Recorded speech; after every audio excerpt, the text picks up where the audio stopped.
Biyernes, Mayo 19, kang opisyal ng magsikad ang Layag Festival sa Rapu-Rapu Albay.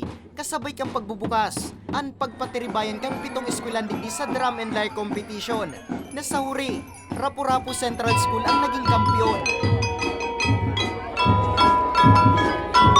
Mas maganda yung kalalabasan ng performance. Katulad nga ngayon, yung mahigit isang buwan na pinaghandaan namin, ito ay kumbaga naging matagumpay para sa amin na ito nga halos lahat nakuha namin yung prize mula kay minor hanggang kay major awards.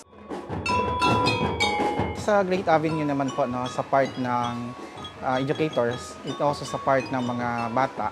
Kasi this is also the first time after po the pandemic na nagkaroon ng competition na ganito. At least po, na-develop yung mga skills po ng bata at nag-enjoy sila, of course, sa event na to. Sa street parade, presente man ang PNP, BFP, Philippine Coast Guard, local government unit, asin iba pang stakeholders. Sigun kay Rapu-Rapu Vice Mayor Utoy Galicia, dakulang bagay ng gadang pagkarangkada liwat kang Layag Festival, bagay na mapabisto pang lalo kang isla. So ini na po naging tradisyon kang Rapu-Rapu na mag-Layag Festival po. So ini po baga ang main po bagang livelihood kang Rapu-Rapu po is pagsira. So yan po ang pigagamit na sakayan po para makapagsira po sa dagat. Ang paglayag po.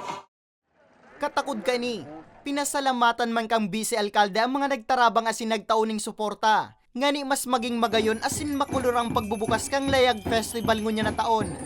Nais ko man pong pasalamatan sa mga sponsor mi po takong dahil po sa inda dahil po ini malalawos inot na inot po kay Kong Salvi ko kang ako Bicol Party List, kay Kong Joey Sarte Salceda po, and kay Kong Christopher ko, and lastly to Gov Edsel Grex Lagman po. Mientras tanto, mas nagtauman ng excitement sa paradalan ang pagpabistuman kang official candidates kan Ginoo asin mutya ng Layag Festival 2023. Sa grand opening night, dinagsama ning tao ang konsyerto kang bandang QC. Para sa mga baretang tatak Bicol, Nomer Corporal.